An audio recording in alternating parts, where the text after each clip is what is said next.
Hey, what's up, YouTube? I'm going to be reviewing the Husky multi-tool. To open it, you open it like any other tool.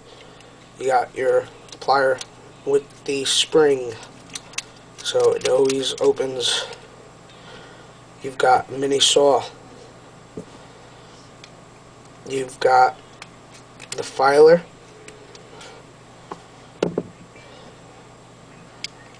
You've also got screwdriver, Phillips head, flathead screwdriver, and bottle opener. On the other side, you've got your knife,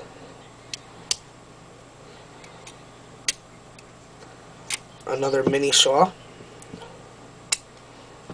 Let's close this.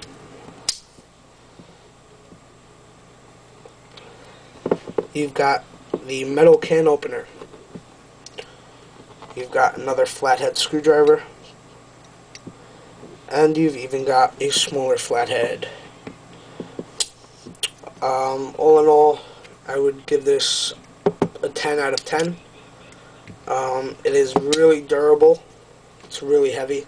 It's nice in your hands too. Once again, 10 out of 10. Thanks. Have a great one.